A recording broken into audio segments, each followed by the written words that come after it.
last few days with us have come to understand fully. So this chapter is a big focus on that, and it's the first chapter that looks at sort of wrist and finger movement, really. Rolland strongly believed that if your large body parts were moving in a flexible, dynamic way, the small parts would follow along without thinking about them so much. And just as when we walk, we saw that the film, if you don't think about your ankles and toes, and you're thinking about swinging through the hips, your ankles and toes don't know what to do. And likewise, if you're swinging your arm freely, your fingers aren't going to be tense. If you experiment around with that, it's really hard to have a tense hand and freely move your whole arm. So he really did focus on keeping the large body parts free motion and ease of motion in getting flexibility in your fingers and wrists.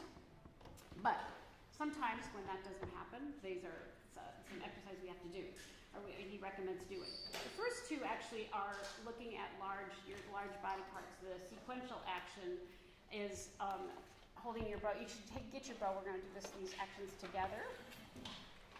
But hold your bow vertically in front of you, and then starting from moving from your shoulder. I like to think of this as like telescoping.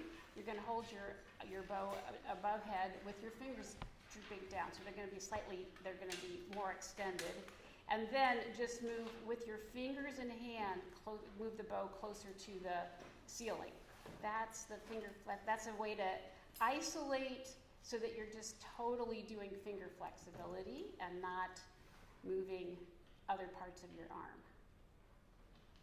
Yeah, so let's do it once again from the start here. And this sequential motion of shoulder, arm, forearm, and then stop when your wrists and hands are sort of in their more extended, facing down towards the floor, and then raise those fingers by bending them more, and it's going to move your bow a couple inches closer to the ceiling. Because you'll find when you do this with kids and holding a bow here, they'll wag like this, and the fingers are like still a unit, and they're not really flexing their fingers at all. So this is a really great way to isolate that motion. Did you talk to Sam about her imagery she uses for that? Go ahead. I have an image. Well, I learned this at one of the Rolland conferences, but I just, so drop your hand, okay, then go up to the top floor of the building, and then go up to the balcony, Rooftop, yeah. The penthouse. So, the penthouse, one more floor up. So elevator imagery can help with that. So, but I find at least for violin, drop the hand first, and then it's the wrist and fingers that extends up the top. And you'll see the thumb is going when your fingers are down here. When your fingers are more fully extended, the thumb is less bent, and then when you bend your fingers, the thumb is going to bend with it. And on violin, I think the thumb is actually touching the hair, close to right? Hairs, yeah. Cello, not. We don't bend that extreme, but. My story is I was doing this in a conference at ASCA National, and Rachel Barton-Pine was in the room. She was learning Rolland Pedagogy from us. And I looked back, everybody else had just taken their, like you just now took their bows down. She was still holding her arm up there. By the way, I have a little my bicep tendon is inflamed, and so that's why I haven't been playing much this week. And I was just telling Emily, it's killing me. I want to play so badly. So I'm not going to extend my arm much. I just overplay. Actually, overuse syndrome. Watch out, ladies and gentlemen. That is a real thing. But it's getting better, and I didn't have any pain last night, which was great because I hardly played at all yesterday. Piano doesn't bother me, so I'm going to be at the piano playing today if I need to. Anyway, overuse and age, which we can't do a whole lot about age. Nah, time only moves in one direction. That one out, yeah. A lot of problems, but not that one. Anyway, so she kept doing that. I'm going to do it with my other arm. She kept. Everybody else came down, and she was still, and she's in the center aisle because she was obviously in a wheelchair, and she was frowning.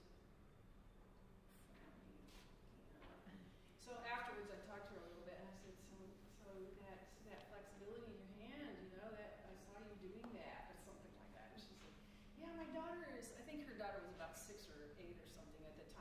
she's teaching her daughter, and she needed the pedagogy to tell her how to do stuff because she was a brilliant genius and probably did everything perfectly from the first try, and so now she's learning how to teach it. And I thought that was just so cool. One fault that students can misunderstand is to do this. They think this is what moving the wrist is, which is obviously not moving fingers. So sometimes it helps to explain it goes straight up towards the straight up. Make the tip, think about the tip going straight. Yep, so that's the first, the sequential action and flexing fingers that way. The action 2 called motion continuity. We've done versions of this throughout the week, but this is, I think, the most powerful exercise to do with helping kids get finger flexibility. And that's the follow-through pattern that we've done before. And so Rolland wants you to practice. The first one is releasing the bow on the up bow, learning to that what I talk the fingers yield to the bow as it comes off the string. And your fingers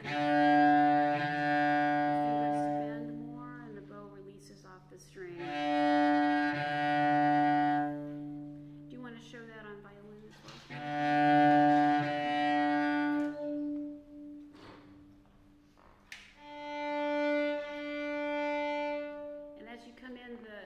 Drops a little bit in preparation for the next down bow on that the figure, and we have the rhythm here during the rest.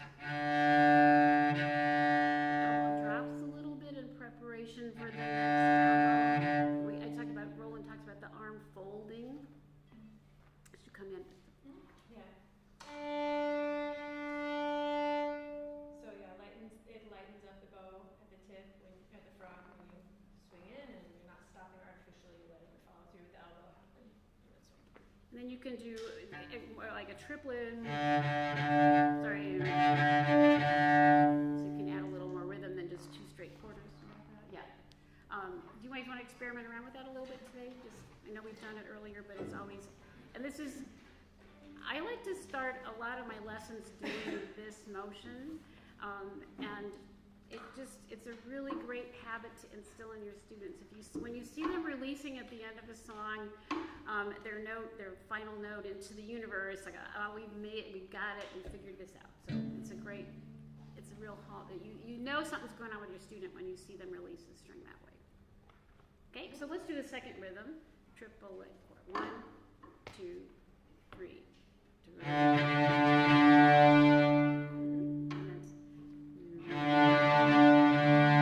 Let those fingers really exaggerate the finger motion right now.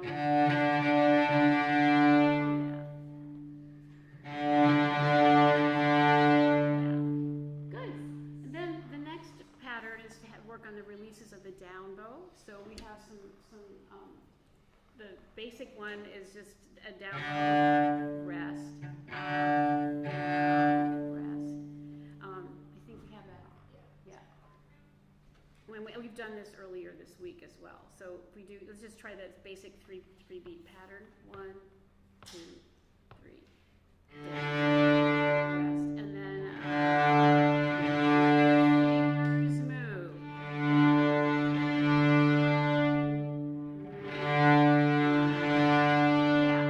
I'm going to show a little cross section here. When you start at the down bow, and I'll put my pinky on top so this will be exaggerated.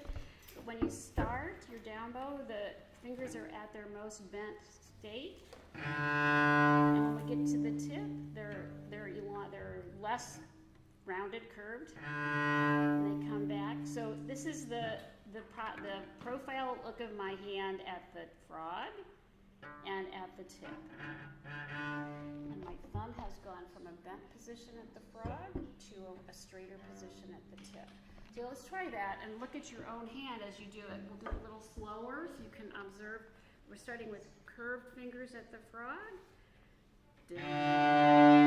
I'll do the look at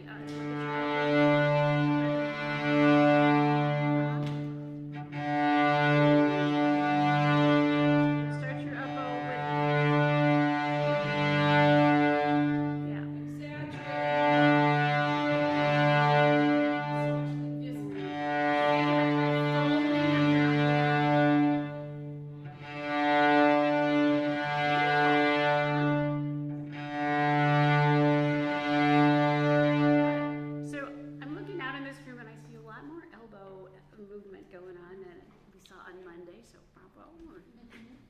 So, and then he has some different rhythms.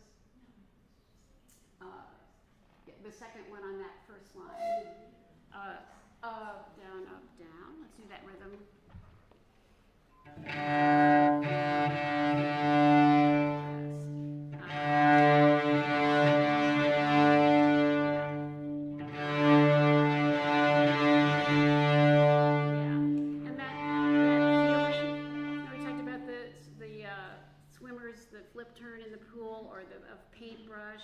You want to have that flexibility in your fingers when you're doing these strokes. So we'll try one more time. So think about. Before you do this again, when I was having lessons with Rolland, that was one of the things that he was trying to get me to have is more movement during the rest. And more movement during the rest meant not always taking the bow off the string. I could do it when I took the bow off the string. That was easy. But leaving the bow on the string and having the movement, the motion continuity, which is more. Well, yeah, and that comes in the next action. So this is, if you look at this, if you look at the action 2, he has the rest in it, and action 5, he has continuous strokes without any rest. So this is so Rolland. Yeah, stay tuned. He is so the meticulous step-by-step incremental growth of the action is so his style. I would just say more exaggeration still. You know, the opening film where the little girl is doing all this, try to be her right now. Because I think I need to be convinced. I'm not convinced when I watch you sometimes. Okay. You know? So be convincing in the exaggerated mode. Is that okay to say? Yeah, that's fine to say. But I want to encourage you. You guys, you're moving your elbows much more than you were on Monday. So Joanne wants to see more. Okay, so Practicing. yeah. But I think for a cellist anyway, maybe the angle on the violin is a little bit different, but the flip turn in a pool of a swimmer is incredibly powerful image for my cello students. And that continuous motion, whether there's a rest there or whether you're continuing on, you can move through the rest for your next note, or you can, there won't be any rest, but that circular motion is just a really important image to have. Is this where I'm talking about sequential yet? Yeah, we can talk about it. This is all, yeah. The flip turn thing is that is a sequential motion. We started talking about that yesterday, the elbow and then the forearm and their hand and the finger kind of making a wave. So speaking about violin at least, the thing about the lifting, at least from up to down, when we do that, we follow through the fingers. The action of lifting, when we did lift, we dropped the elbow. That dropping of the elbow is the beginning of the sequence to the down. I think that's the continuity that's important for students to understand. Right. So when you lift first, you can ask. I made a PowerPoint of for my students. I showed these step-by-step things. It is so detailed. But I asked them, when you lift up, when your elbow drops, what is that preparing you for? And they can think, okay, the down bow. Oh, okay, and that's how connect those two motions. Yeah, just see the arm changes direction ahead of the bow, and the fingers and the fingers and hand are finishing while this here we sorry, what do we have? It's not fun sitting in front of the screen you're trying to play. We're doing down, up, down, right? Mm-hmm. Yeah, okay. But the rotation of that upper arm is happening while your fingers are doing this. It all happens in a microsecond, but. And when in the change of the tip, you're emphasizing the change of the tip of the elbow rising for the cello, right? So I think for violin, maybe it's more of less of a anticipatory as the opposite that I was showing with it up to down. It seems like it's maybe just what am I doing? It seems like it's a weight transfer a little bit. Like this one, but right here, I don't know if the elbow kind of you just kind of lean the opposite way. It's not as quite as pronounced.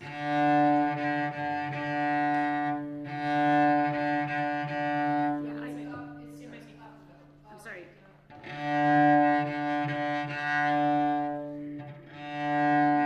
So if I'm doing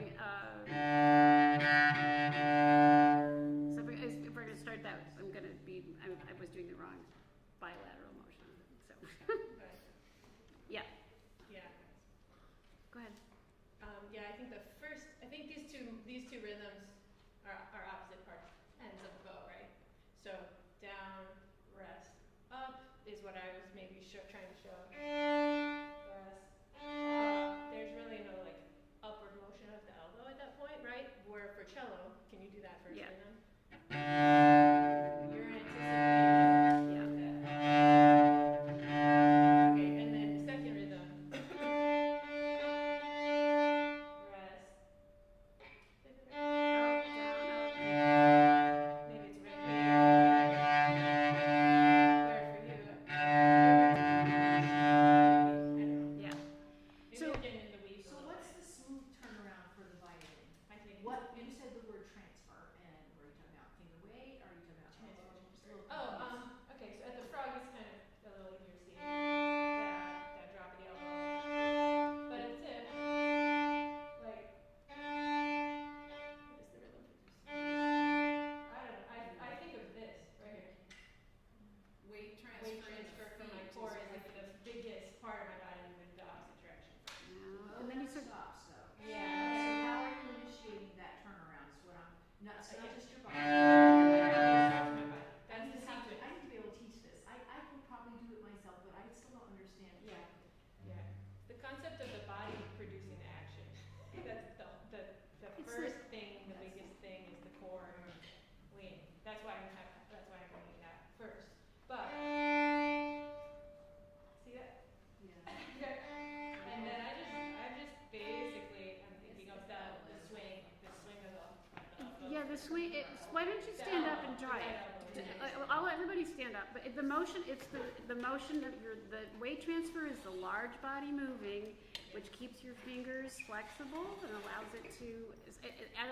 Rolland says the less you think about the small body parts and keep your whole body moving. I still feel like I'm dancing here and I'm not a good dance partner. That's a real problem, frankly. Yeah. So I you- think after the weight transfer is elbow.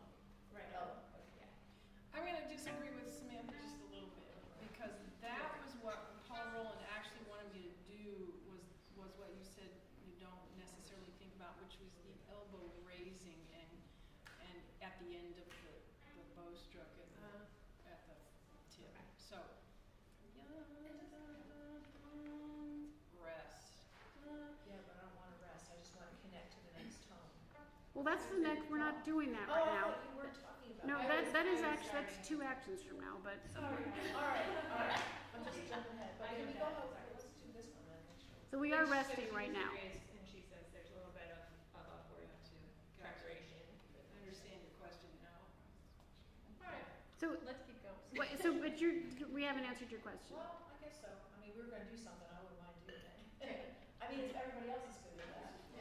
So let's do the quarter, 8/8 quarter, and it's going to be on we're starting on an up bow, so we're releasing on the down bow, right? We're all agreed, so okay.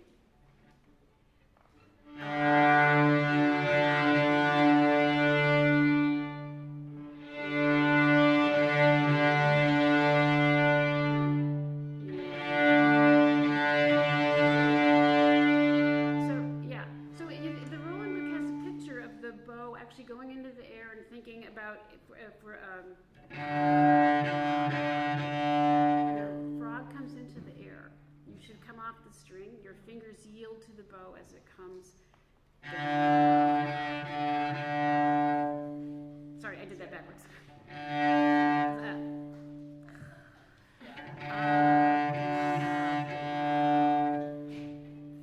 So don't just pull straight at it for your last note. You want to let the bow. This is exaggerated, but you want to let the bow come into the air, and the frog arcs into the air.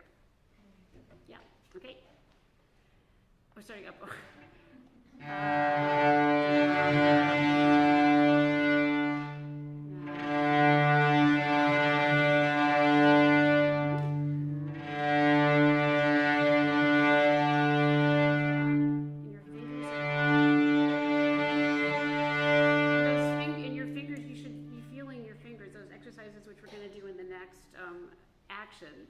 But you should be feeling your fingers pushing the bow, and your fingers are going to go to a less rounded position as you go up. And they're going to come back to that curved. We're showing you your round fingers with the down bow. And that's got to be happening during the length of your bow pull. Yeah. so your hands looks like this, and to really stop and check. This is not Rolland. Aldo Paraso used to have you do what he called ping pong bow strokes. Imagine your ball is a ping pong. You're playing a game of ping pong, and you're at both ends of the ping pong table. So you're going to have the down bow is going to be very curved fingers. Your up bow is going to be the more extended ones. And you can have a long volley between your two players of ping pong. You can do it with both hands for starters, but think about my bent fingers, my player B, player A. And your elbow height changes with He does touch on this in the place and lift, Yeah. right? Silent bow transfer. He does, I don't think we touched on it, he does talk about the straightness versus the curvedness of the fingers. and observing how the height of your elbow changes. And maybe this is more exaggerated on cello than on violin, but this is another way of actually teaching. And then Rolland and then Paraso would say, now connect those two contact to pull your straight, a legato bow stroke, which is another way of doing flying pizzicato. Really? So when you analyze your flying pizzicato is the down bow, and the end of that flying pizzicato is your up bow ping pong thing. So it's a different way of looking at that same motion we're doing. But I like the ping pong game is it's a fun thing to do with kids too. And for cello, it's really important that the elbow, the arm weight needs to be above the bow. When you get out here, you're going to have this weightless. Okay, so now so we're going to move on to action 3. Okay. And it's very interesting. Rolland writes the very first sentence after the beginning of this action is, students who can perform actions 1 and 2 without difficulty may omit this action. So there you got it, saying if you're doing these 2 first actions correctly and your fingers are flexible, you don't need to do all this silent gymnastics stuff because your hand's already doing it. But a lot of kids have tension and need to do additional work. So, I mean, there's no harm in doing this, but I think it's important to remember that sentence as just more and more support of his belief that keeping your large body parts relaxed is key to keeping your fingers and hand and wrist flexible. So we can just look at, you can do all of these exercises with a pencil. I love to have this list for my students, and they can say you can do these with, when you're at school. You can do it at the dinner table with your family, the knife at your place, and so you can always be practicing your cello when your instrument's not even available to you. But the first one that you saw all these in the film, to rotate your bow by bending and straightening the thumb exclusively. Yeah. It's well, and then the next one that he had you do.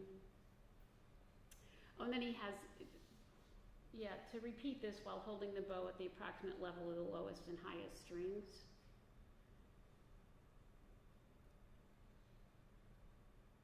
Yeah. This is 45-degree angle too. This is where the other That's day in I it. mentioned that 45-degree angle thing to develop strength in the kid's hand. So straight up and then try it here. I never was able to go any farther than this with Yeah. students. Actually, the 45-degree angle is on part 3 of this one, but that's true. And then the next step 2, we have the next bow gymnastics is to walk to the tip and back down. I know you guys have all done this, I'm sure. Yeah. I always get my kids put their hand underneath just to catch it. If it drops, some of them would actually just slide right here. Let go. And then he has you hold the bow at the 45-degree angle with the stick and fingers being teeter-totter, and your thumb is the fulcrum. and that's the way you hold your bow at the 45-degree angle, and for cello, we want to be horizontal. He doesn't say to do this with the hairs up, does he? No. I think that's a good one too, though. That's the Andy Anderson one, where he was doing that with the bass bow. And you hold the bow straight out in front of you? Out in front or to the side doesn't matter as much as being able to see where your fulcrum is, I think. I like this one. It's also more comfortable. Yeah. This one develops the strength more. This one would be Watching the fulcrum, which is like fun. I like to look, when we're learning bow hold, I really love to flip this so the kids can see the underbelly of the bow and look at their thumb and that it's curved and all that stuff.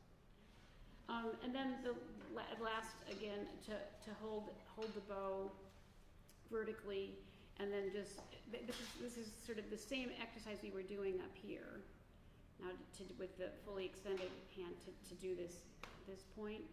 And again, it's good to make sure the fingers are moving and that you're not just doing this by like frozen fingers and dropping your wrist. Yeah, you want to have flexibility in both the wrist and the fingers when you do this exercise. one additional one I learned from Kurt Moss. Rest your elbow on something. He put his foot up on a chair and rested his elbow, but you could just do it this way and write your name.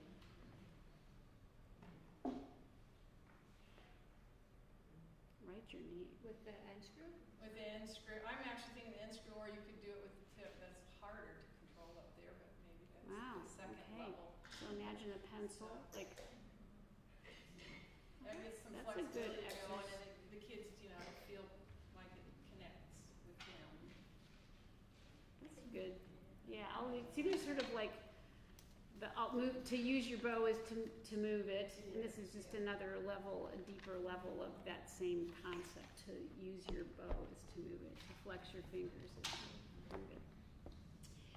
Okay, now action 4. Mr. Rolland then goes to the next step, where we're going to do continuous short strokes with flexible wrist and fingers. So you'll look at the examples he has here, and there are no rests. So I'm sorry, I forgot your name again. I'm sorry. Kathy. You're both Kathy. She's a C. I'm a Oh, well, okay, so I can call you Kate. I got by a full Catherine. Okay.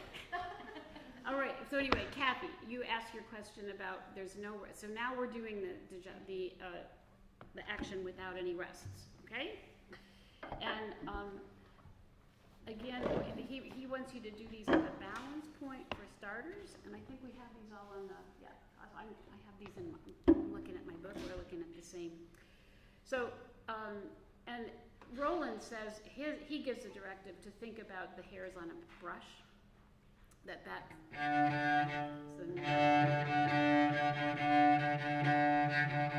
want to show it on violin?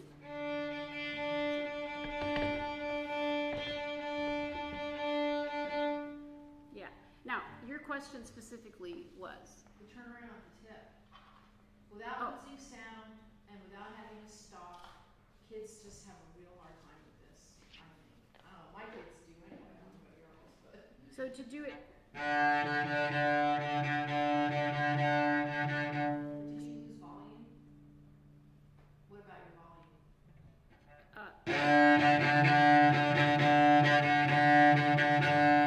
It's the elbow. I mean, for cello, if the elbow isn't elevated, there's no way to have volume. So this is what happens usually. They're great here, and then they get to the tip, and there's some kind of, maybe it's because I'm not thinking so much of elbow. I mean, when I play, I guess maybe I am thinking more of elbow, and I'm not telling them to do that. But then the turnaround. It's rotation of your upper arm. That rotation of the upper arm, make sure that you continue, that it's a circular turn. And Rolland says, lead the stroke. Think of the elbow leading the stroke. Think of your elbow. You need to talk about this as a violinist, Sure. So. Sure. I just looked ahead a little bit. We are going to talk about this in the sustained strokes chapter too. So right after vibrato, then we're talking about that. I got confused. We talked about both chapters last night when we were conversing. Hours. Probably be a time to talk more slow sustained code changes. But I think the raising of the elbow, what that does is creates a lot of balanced motion. So in that chapter, when we talk about we talk about this balance, but in the sustained stroke, think of a lever, a balance like right about here, where It's a teeter-totter. Where this whole thing goes up and this is going down. Your So tip- that's why the raise of the elbow You're tipping your elbow or the increase- teeter-totter, and the string is the fulcrum. will increase the pressure at the tip onto the string. So the elbow you might be thinking about can talk about that teeter-totter. The other thing is the flattening the bow hairs at the tip. And they do have a hard time with that. They do need to learn that. So that's to me, I then take the same path basically as a pendulum swing there, like up, and then I retract the same way I went. And that's where we can talk about how to turn around. But I think as far as volume, right, that's what I do. It's that, and the reason that the teeter-totter happens is not only a raising of the elbow, but the fact that it's rotating slightly, which Rolland calls that the involuntary rotation of the upper arm, as opposed to when you do a sostenuto bow stroke, where it's really. Can I ask Kathy a question? Is it more pronounced that it's not a smooth turnaround Yes, that's my problem. than the weight? And what? I think that they both go hand in hand, don't So they? they're even And I out. do think it's this elbow, because see, I've always thought when you're on the G string table, the D string table, Yeah. and that's really pretty Those much. are the flatline types of teachings, Yeah. and that's where we're trying to give you a new, So this is. let's call it a paradigm shift in thinking about how those strokes can be made in another way that will help produce the better sound, like that curving bow upward near the tip, and also continuous motion to not have the gap. So they do go hand in hand, as Samantha just said, and so both things have to have curves, and instead of those planes that are shown in the book with nice colors, it's the E, and orange is the whatever. That's what is emblazoned in your students' minds, probably too. I don't know what method book they're looking at, but visually, and it is more powerful than the sound to them, probably. And so, were you going to say something else? Or? Yeah, I was gonna say, you always have to remember when you have little kids or you have short people like me that you have to constantly remember that tip may not literally be at the tip. Right. Because that makes a big difference too in your ability with the weight and the transfer. If we're here Yeah. as a short person, then We talked about. I don't know if you were here yesterday. Yeah. We Just talked so about it, have but to I think remember that. you can. It is really important to remember that tape. I think it's good to put a marker of like bright red or something that says this is the end. This is our pretend end of the bow for you, and you don't want to go past that. Yeah, that's that when we did wandering yesterday, we kind of said, stop Yeah, there. yeah. And great. Yeah, because if you hyperextend or find yourself with a straight arm like this, then you can't do the rolling motions. It's really you have to keep. That's why the swinging elbow keeps you from doing that. So I hope that helps. I know we're bringing ideas, and you try them out. I never said no to a new idea once, and then if it worked, maybe I would try it again. And if it didn't work, maybe I would try it again anyway. And then after a few trials, I had to decide as a teacher, how am I going to move forward with this issue if I'm having issues. That's why I started the week with, you're going to have issues. I know that. How do you solve them, and what can we help you with other ideas that might help solve them? So let's look at action 4, and let's go to the tip. Okay, let's do this. The first action on the second line of music, 8, 2/16, 8, 2/16. See if we can do this at our tip, and think about your elbow motion, the slight swing to get you out there. Let's do it on the D string for starters, and we'll do. How about if we do a whole string cycle? Okay. Okay, so we'll start on our upper string and work our way down to the bottom. Okay, and that means we're going to be in reverse of. Yeah, that's okay. Is that okay Same with everybody? motion. So, okay, cellos, we're gonna start on our upper string. And so your elbow's gonna be as, so we have our arm weight into the string. Okay. 1, da, da, da, da, da,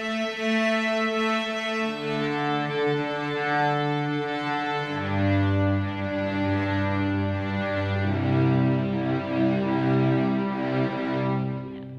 So now your elbow looked like it was more sort of actively engaged that time, but Yeah, it was, and it's very foreign. yeah. I also woke up feeling a little sore this morning. Is that normal, Well- or am I just being an eager beaver?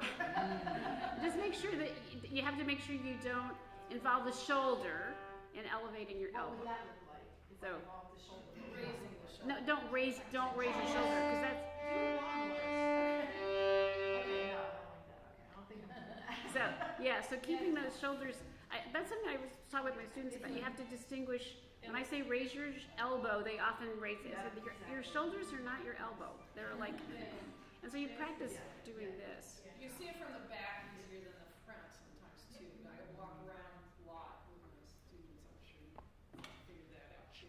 Angles, different angles. So that starting with this, that's the exercise, that tension release exercise I showed is like really helpful. Strucker always said you should start every practice session doing this before you start playing. Raise your shoulders and then drop to cello playing position or violin playing position. And those relaxed shoulders, and then your arms are moving from there. Everything That's you're Statue of Liberty. doing is with, Same idea. yeah. And cellos, we do, after we drop to cello playing position, you can do that hug. This is a fantastic way to have your shoulders relaxed. Make sure your hug isn't anywhere that's making you raise above your cello. You have to be, this is relaxed. We're just like sitting at the table, just normal. Unlike violin, which has a lot of contortions in it, how to hold the instrument, cello is just as natural as it can be. And so watching your students play, if they're not in a natural seated position, then you gotta work on getting them there. But this ability to, that circular feeling here, there's arc at your armpits, not coming to it from an angular motion. That's why the Statue of Liberty and this the tension release exercise brings you down to playing position, and that natural arm weight coming in your instrument as opposed to lifting up with tension to get to your playing position. Okay, so do you guys want to try another rhythm here on this? You have about 5 seconds. Okay, well maybe we should, let's go ahead. Is that all right? To go ahead to the next, okay. Pulling and pushing the bow is the next action he has in the book. And it recommends, first of all, you do it with your teacher. So the teacher's gonna be holding the bow just for time's sake right now, I don't think we're gonna do that, but you could have your kids pair up. But the teacher holds the bow at the upper half, and then you're gonna pull, sort of like a little tug of war game. And your fingers are going to resist. So when we're doing it, when you're pulling, your fingers are in their most bent. No, that's okay. In your most bent position to pull. And they also, ultimately the bow stroke is always going to win. So the pull is going to win, and your fingers yield to that pull.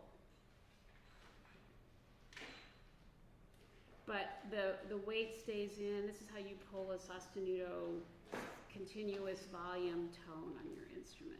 And then the up bow is the push, and when you get out to the tip, your fingers have elongated, as we've discovered earlier in today's session. They're less curved, and now the teacher's going to push against you to try to let you not move back to the frog, and your fingers are going to resist, and then ultimately they yield again to that bow move. So that finger flexibility.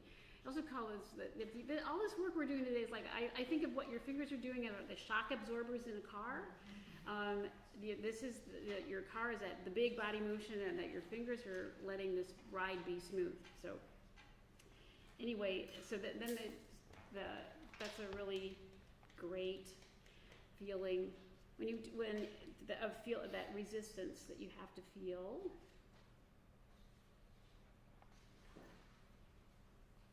And you can put your bow on the string and have the same, and Samantha, did you want to say anything about that?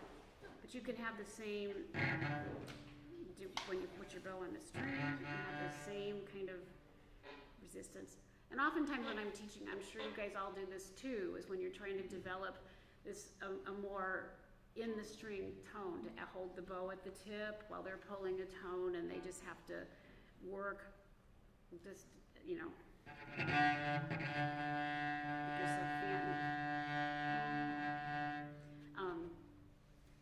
Yeah. Can I say two ways? Yeah. The two ways that I found the most effective when I was teaching this was hold the bow without moving and just do this first. So that's how I would start with my students, to do pushing and pulling against resistance. That's the title of it. Pushing is the up bow, pulling is the down bow. Then lightly pinch and actually slide the bow through your fingertips and push and pull that way. Now we're getting the feel of the whole bow stroke across the string. So these are the strings now that the bow is dragging across.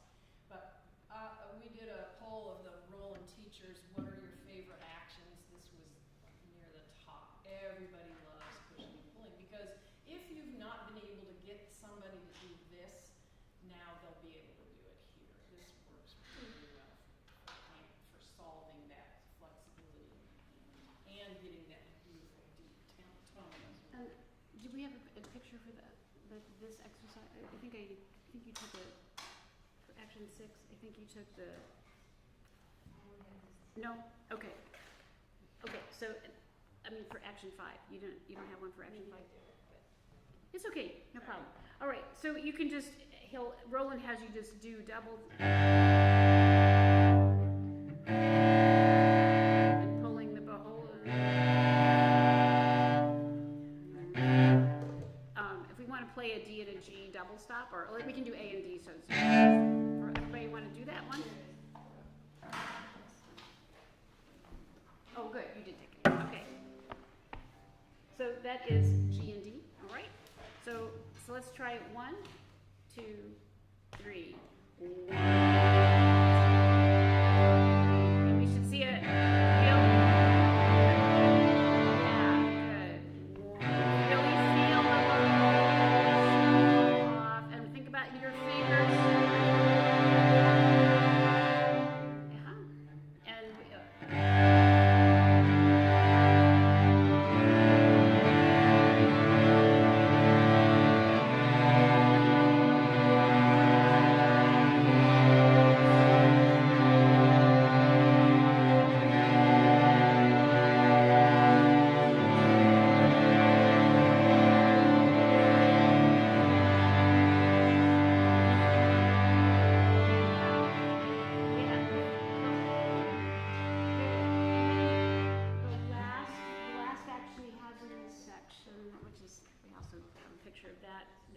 here is to practice this rounded motion of the string crossing that we've talked about earlier this week, with the arm anticipating the neck, where he's doing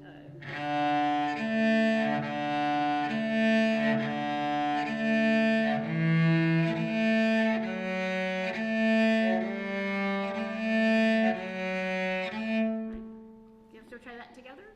So we're thinking about the pulling the pulses going.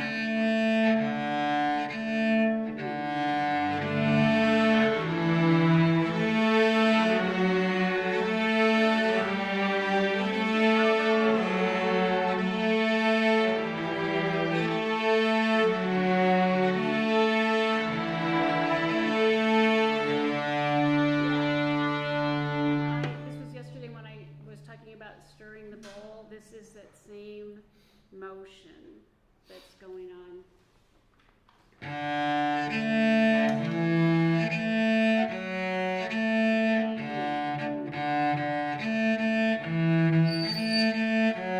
Circle around. Can I do an image before you go? I know we're at the end of the time, but Rocky's here for a reason, and that is so you can see how the upper arm rotates when you start moving various parts of the forearm and the hand. Unfortunately, Rocky doesn't move in his hand. His fingers are flexible. But the idea now, if you're are you gonna play the eighth notes one? Yeah. Think of as you go across strings. Imagine your bone. You have one. Let's do this one, the doubles at the middle.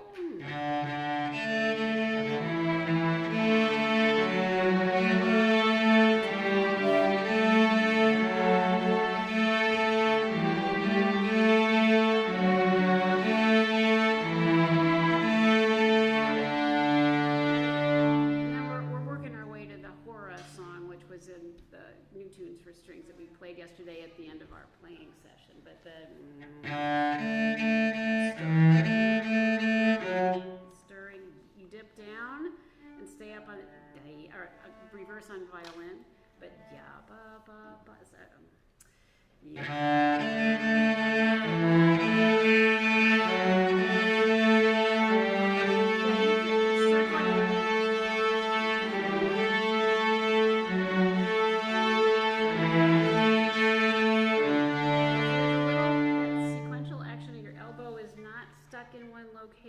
but there's a little motion on your elbow when you do these string crossings. So if you're doing it,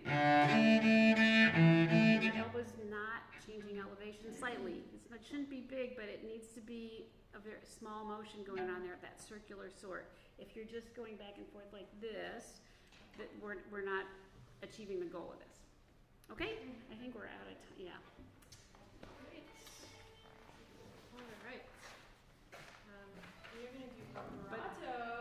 Elbow is crucial in all of those. No, that's so. Yeah, I can't say how many in your class will always say, think of your let your elbow lead the stroke. Let your elbow lead the strokes. That's right. Amen. Share it with your neighbors. Just cut it in half. There's your ears.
Skills that are required, and then we're going to put it all back together again. So vibrato, part. Okay. Yeah, I was going to say that about the détaché finger flexibility. You just notice that it's a lot of 16th notes, right? So the smaller notes that are written, you're going to then address it when everybody kind of hits that. But there are not, without the rest and without the smaller than the note, the smaller the amount, and you're not gonna be